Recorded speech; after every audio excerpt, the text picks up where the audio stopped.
또하 여러분 안녕하세요. 우리 저번 시간에는 이제 만주와 한반도의 여러 나라의 성장에 대해서 배워봤는데 오늘은 삼국의 성립과 발전에 대해서 배워볼까 합니다. 먼저 이전에 여러 나라들의 성장을 우리가 배워봤었는데 그 나라들 중에서 유독 세 개의 국가, 삼국, 고구려, 백제, 신라 그리고 거기에 가야까지 합쳐서 왜 다른 나라들은 자세하게 배우지 않으면서 이번 시간에는 삼국, 고구려, 백제, 신라를 왜 중점적으로 배우는지에 대해서 궁금하신 분들이 있을 거예요. 그걸 이제 먼저 말씀드리기 위해서는요. 이전에 만주 한반도에서 처음 나라가 만들어질 때는 여러 부족들이 서로 연맹을 맺어서 국가를 만드는 형식이 됐거든요. 그러니까 예를 들어서 왕이 나와 있는 부족이 있더라도 부족 혼자 만들 수는 없었고 다양한 여러 가지의 부족들이 힘을 합쳐서 함께 나라를 만드는 이 왕국 단계를 연맹왕국 단계라고 합니다. 그런데 이 연맹왕국 단계에서는요, 다른 부족들의 의견과 권력을 서로 나눠줘야 되기 때문에 왕 혼자서 독자적으로 어떤 걸 결정할 수도 없었고요. 그리고 또 연맹을 구성하고 있는 다른 부족들이 독자적으로 다른 지역을 다스린다거나 혹은 지방에서 권력을 행사하고 있는 경우가 많기 때문에 국가적 단위에서 어떤 일을 추진하기가 굉장히 제한적이었던 것이 사실입니다. 그래서 이 연맹왕국 단계는요, 점차 시간이 지나면서 이 연맹왕국 단계에서 멸망한 나라도 있지만 모든 권력을 중앙에 있는 왕과 중앙의 귀족들이 지방에 있는 귀족들을 중앙으로 이제 흡수하게 되면서 모든 권력을 중앙에서 차지하게 되는 국가 형태가 만들어지기도 합니다. 이거를 중앙 집권 국가라고 하죠. 오늘 우리가 배우게 될 삼국의 성립과 발전에 수많은 왕들이 나오거든요. 그 왕들을 다 외우려고 하면은 굉장히 힘듭니다. 그래서 여기 연맹왕국에서 중앙집권 국가로 발전하는데 어떤 조건들, 이 조건들을 기여하거나 아니면 이뤄낸 왕들 위주로 공부를 해본다면 조금 요약 정리할 수 있을 것 같습니다. 그러면 연맹왕국에서 중앙집권이 가기 위해서는 어떤 조건들이 있느냐? 일단 첫째, 왕위가 세습됩니다. 이게 무슨 말이냐? 왕위가 세습되지 않냐? 연맹왕국 단계에서는요, 왕이 죽으면 다른 부족에서 힘이 센 사람이 왕위를 가져간다거나 혹은 연장자가 왕위를 계승하는 이런 다양한 부족에서 계승이 되는 그런 제한점이 있다면요, 중앙집권 국가가 되기 전에는 왕권이 강해지면서 왕의 직계 후손이나 왕의 형제들한테 왕위가 세습되는 단계를 거치게 됩니다. 그리고 두 번째로는요, 지방에 있는 귀족들이 중앙으로 흡수되는 과정에서 각각의 계급을 정해줘야겠죠. 이거를 관리들의 등급을 정한다 그래서 관등제라고 합니다. 관리들의 등급을 정하고 그 등급에 맞는 옷을 입도록 하는 건 관복제라 그러는데, 여러분 학교에 보시면 학년마다 명찰 색깔이 다르지 않습니까? 그런 것처럼 각각의 등급을 나누는 요 제도가 있어야 이게 서열적으로 좀 정리가 되면서 권력이 중앙으로 집중될 수 있구나. 자, 그리고 세 번째는요, 왕의 목소리가 지방에까지 전달이 되어야겠죠. 그래야 이제 유사시에 국가에 있는 모든 힘을 왕 명령하에 중앙으로 집결시킬 수가 있었겠죠. 그래서 지방에 왕의 대리자로서 지방관을 파견하면서 지방행정체제가 정비되는 단계를 거치게 됩니다. 그리고 네 번째로는요, 왕권이 강해지기 위해서는 여러분, 왕의 어떤 업적이 있어야겠죠. 왕의 업적 중에 가장 이때 중요했던 업적이 영토가 확장되는 것입니다. 새롭게 왕 주도에서 영토가 확장됐다면 새롭게 얻은 영토는 왕의 영토였을 거예요. 그러면 이제 점차 연맹왕국 단계에서는 힘의 균형이 균등했다가 영토 확장이 점점점 왕의 주도로 이루어지게 되면서 왕의 권력이 더 세지고 지방에 있는 귀족들이 중앙으로 흡수되는 과정을 겪게 되는 것이죠. 자, 그리고 왕의 말을 듣지 않는 귀족들 같은 경우는 처벌을 해야겠죠. 그러기 위해서 필요한 게 법이죠. 거기서 율령이 반포됩니다. 여기서 율은 형법을 얘기하고요, 령은 행정법을 얘기하는데요. 형법이란 범죄 행위를 저지르고 나서 그에 합당한 처벌을 받는 것을 이제 형법이라고 합니다. 법 같은 것들을 왕이 반포하면서 일원적인 규칙하에 나라를 운영하는 모습을 보이고요. 마지막 여섯 번째는 왕의 권한을 높이기 위해서 종교를 받아들입니다. 바로 불교를 받아들입니다. 불교를 받아들이면서 부처의 대리자로서 왕의 권위를 높이거나 혹은 불교를 보호하는 왕의 모습을 드러내면서 자신의 권력을 정당화하는 모습을 많이 보이도록 합니다. 그래서 이런 6가지의 요소들을 갖추게 되면 연맹왕국에서 권력이 중앙으로 집중되는 중앙집권 국가로 달성할 수 있는데요. 자, 그렇다면 이 6가지의 조건들을 삼국의 성립과 발전에서는 어떤 왕들이 이 업적을 이뤄나는지 그걸 중점적으로 한번 살펴보도록 하겠습니다. 자, 그러면 우선 삼국, 고구려, 백제, 신라, 그리고 선생님이 가야까지 한번 정리해 봤는데요. 삼국과 가야는 어떻게 성립됐고 어떻게 발전했는지 한번 알아보도록 하겠습니다. 우선 건국했었던 이야기부터 해줘야 될 것 같아요. 일단 첫 번째로 이제 신라가 먼저 만들어지고 그 다음 고구려, 백제 순으로 이제 만들어졌다고 알려져 있는데, 먼저 위에 적힌 고구려부터 말씀을 해보도록 하겠습니다. 고구려는 여러분 다 아시다시피 활을 굉장히 잘 쐈다고 알려져 있는 주몽이 건국했다고 알려져 있죠. 이 주몽은요, 아버지는 천재의 아들인 해모수고, 그리고 어머니는 강의 신인 하백의 딸 유화라고 하는 어머니였습니다. 그래서 이 해모수와 유화가 서로 이제 마음이 맞았고 하룻밤을 지내고 난 뒤에 그 다음날 바로 해모수가 하늘로 승천해버렸다고 해요. 홀로 남겨진 유화가 덜컥 아이를 가지게 됐고요. 이 사실을 알게 된 강의 신인 하백에게 결국 쫓김을 당하면서 부여의 왕이었던 금왕이 이를 안타깝게 여겨서 궁궐로 불러들었다고 합니다. 그래서 이제 임신한 유화가 궁궐 안으로 들어가니까 빛이 유화를 따라다니면서 비춰줬다고 하는 기이한 현상이 일어났고요. 그래서 출산일이 다가와서 아이를 낳으니까 아이가 아니라 알이 나왔다고 해요. 이걸 굉장히 기이하게 여긴 금화왕이 이거를 이제 들판에다가 버리고 짐승들한테 이제 줬는데, 짐승들이 알을 해치지 않고 오히려 따뜻하게 품어줬다라고 하는 전설이 내려오고 있습니다. 그 알에서 결국 주몽이라는 아이가 태어났고요. 굉장히 뛰어난 활솜씨와 리더십 때문에 점점 자라나면서 부여의 왕자들이 시기 질투를 받게끔 됐습니다. 이때쯤에 주몽이 부여에서 첫 번째 부인을 얻게 되는데요. 이 부인이 임신을 하고 있을 때쯤 결국 부여의 왕자들의 시기 질투를 목숨의 위협까지 느끼게 되는 경우까지 왔고, 이 주몽은 자신을 따르는 무리들과 함께 임신한 첫 번째 부인을 냅두고 부여에서 도망치게 됩니다. 그렇게 해서 도망쳐서 도착한 곳이 압록강 인근의 졸본이라는 곳이었는데요. 이 지역에는 굉장히 부유한 토착 세력들이 많이 있었어요. 그 중에서 이제 소소노라고 하는 여자가 있었는데, 이 여성과 결합을 하게 됩니다. 두 번째 결혼을 한 것이죠. 이 소소노라는 여자분은 원래 주몽을 만나기 전에 다른 남자를 만나서 온주와 비류라고 하는 아이가 있었다라는 기록가요. 주몽이랑 두 번째 결혼을 한 다음에 온주와 비류라는 아이를 낳았다라는 기록 두 개가 다 존재하는데, 어쨌든 주몽은 소소노라는 토착 세력과 결합하게 됩니다. 자, 그리고 얼마 지나지 않아서요, 그 첫 번째 부인에 임신하고 있었던 아이가 태어나게 됐는데, 이 아이가 이제 유리라고 하는 아이입니다. 근데 이 유리가 나중에 주몽을 찾아왔을 때 자신의 아들임을 증명하기 위해서 부러진 칼을 냅두고 왔었는데, 졸본에 있었던 아버지를 찾아서 유리가 반쪽 부서진 칼을 갖고 오게 되면서 주몽과 유리는 다시 만나게 됩니다. 하지만 토착 세력이었던 소소노와 그 아들 온조와 비류라는 아들은요, 이 주몽이 유리를 자신의 후계자로 지명함에 따라서 결국 자신을 따르는 무리들을 데리고 이 고구려를 떠나서 다시 남쪽으로 내려오게 됩니다. 그래서 지금의 현재 롯데월드 지역, 잠실 지역 그 지역에다가 나라를 만들게 되는데요. 그 나라가 바로 백제입니다. 이렇게 해서 알 수 있는 점은요, 고구려와 백제는 서로 같은 계열을 공유하고 있는 국가임을 알 수가 있습니다. 부여와 주몽이라고 하는 공통된 점이 보이는 점이죠. 다음으로 신라는요, 박혁거세라는 분이 신라를 만들었는데, 북쪽에 있었던 유이민 세력들, 그러니까 경주 토착 세력과 북쪽에 있었던 유이민 세력들이 서로 섞여서 신라라는 나라를 만들게 되고요. 가야는 이제 여러 가지 가야의 소국들이 서로 연맹해서 가야라는 나라를 만들어지게 됩니다. 자, 이렇게 해서 한반도에 고구려, 백제, 신라,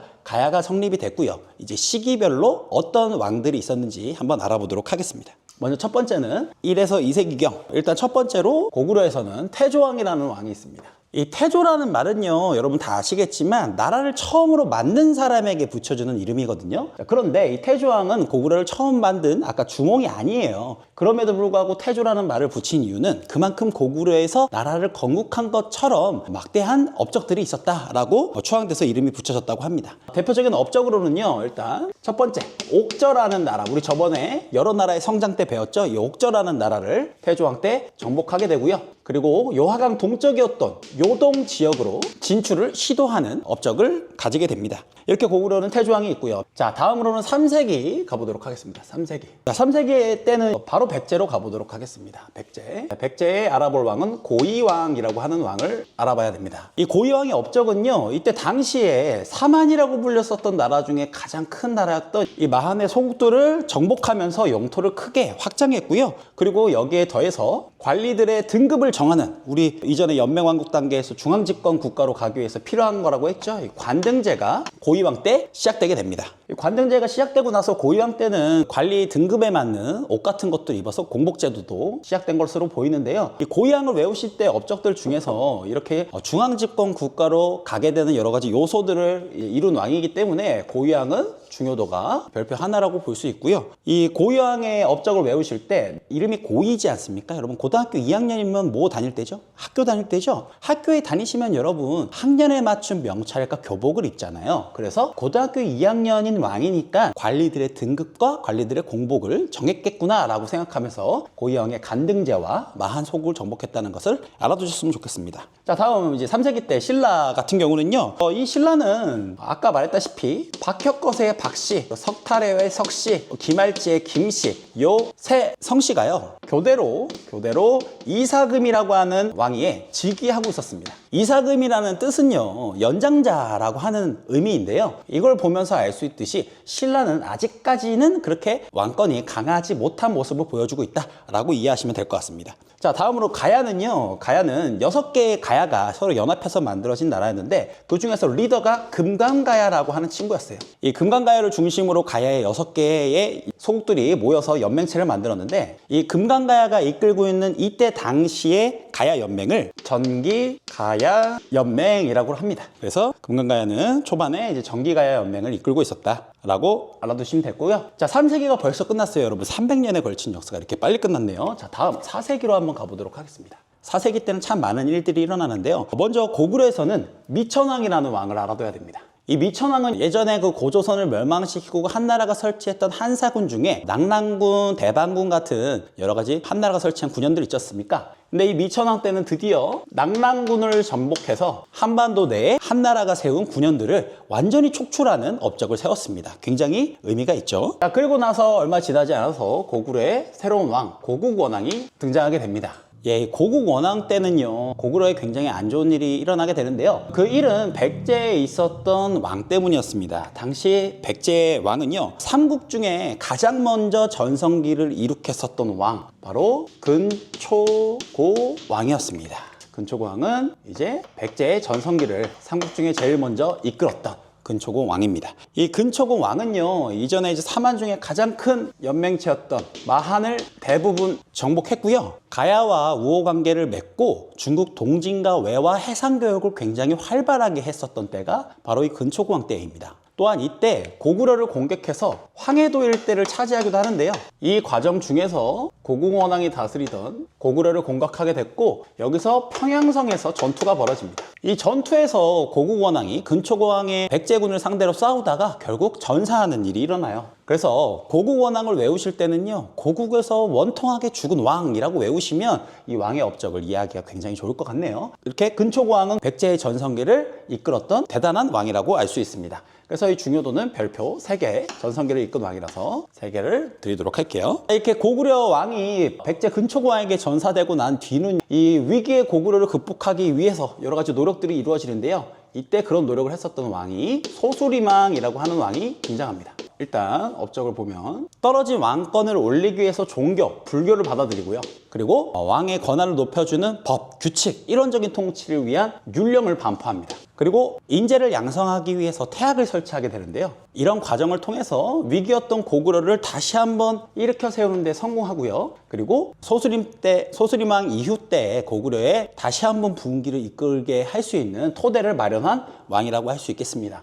이 소수림왕은 이전에 있었던 중앙집권 국가로 가는 여러 가지 단계 중에서 불교, 율령 같은 중요한 역할들을 했기 때문에 소수림왕은 중요도가 별 2개 정도 되는 것 같습니다. 이때 4세기 때 신라 때는요, 이제 고국원왕이랑 이제 근초고왕이랑 이런 전투가 벌어지고 있었을 때 신라에서도 이제 왕이 있었는데요. 신라의 왕은 내물왕이라고 하는 왕이었습니다. 내물왕은요, 이전에 신라의 그 왕을 지칭하던 이사금, 연장자라는 의미의 호칭에서 호칭이 바뀌어서 이때는 마립간이라고 하는 호칭을 사용하기 시작했습니다. 이 마립간은 이전에 있던 이사금, 연장자라는 뜻의 이사금과는 다르게 대군장이라고 뜻하는 의미가 있었기 때문에 약간은 왕권이 올라간 모습을 볼 수가 있고요. 그리고 이때는 박씨, 석씨, 김씨가 교대로 즉위하는 것이 아니라 김씨가 독점적으로 왕위를 세습하는 모습을 보였습니다. 그래서 네모난 때는 신라의 왕권이 조금 높아지고 있구나라는 사실을 알 수가 있죠. 그런데 이때 네모난이 다스리는 신라에도 위기가 찾아옵니다.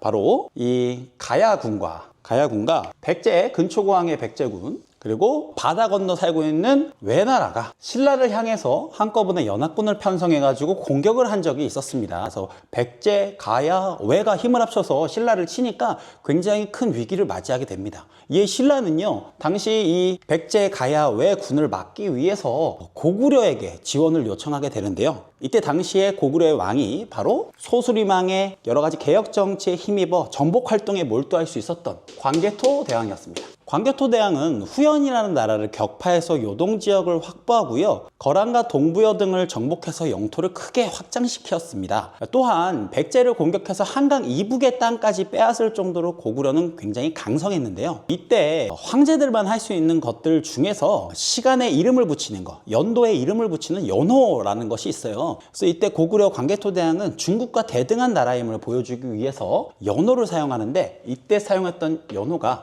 영락이라고 하는 연호를 사용했습니다. 자, 이렇게 강성한 나라를 이끌고 있었던 광개토 대왕에게 신라의 네모락은 백제와 외, 그리고 가야의 연합군에 싸울 수 있는 지원군을 요청하게 됐고요. 광개토 대왕은 이 요청을 받아들여서 신라를 지원하게 됩니다.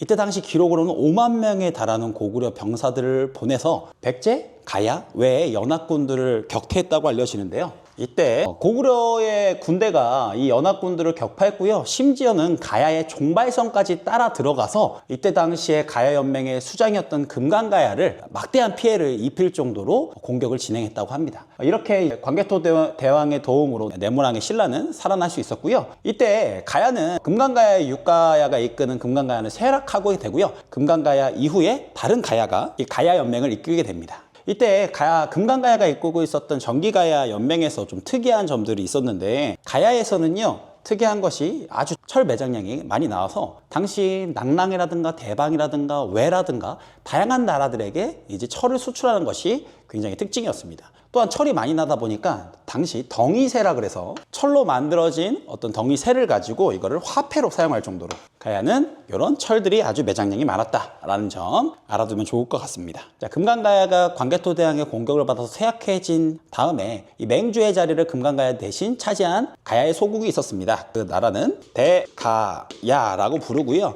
이 대가야가 이끄는 이후의 가야 연맹을 후기 가야 연맹이라고 부릅니다. 자, 이렇게 1세기부터 4세기까지의 삼국시대의 성립과 발전에 대해서 알아봤는데요. 여기까지 보면 신라가 아직까지는 왕권이 가장 약하고 중앙집권 국가로의 발전이 더딘 것으로 보입니다. 가야를 제외하고는요. 자, 그렇다면 과연 다음 시간에 배울 5세기 때부터의 삼국의 발전에서는 과연 신라가 계속 약체로서 중앙집권 국가로 발전하지 못할까요? 이것도 다음 시간에 한번 같이 알아보면 좋을 것 같습니다. 그럼 이제 마지막으로 퀴즈를 내고 맞춰볼까 하는데요. 퀴즈. 자, 삼국의 성립과 발전이라는 파트 부분에서 가장 먼저 전성기를 이룩한 백제의 왕은 누구일까요? 이 백제의 왕의 이름과 대표적인 업적들을 댓글로 남겨주시면 좋을 것 같습니다. 자, 그러면요, 다음 시간에는요, 5세기부터의 삼국의 성립과 발전에 대해서 한번 이어서 알아보도록 하겠습니다. 그럼 다음 시간에 만나요, 여러분. 또 봐.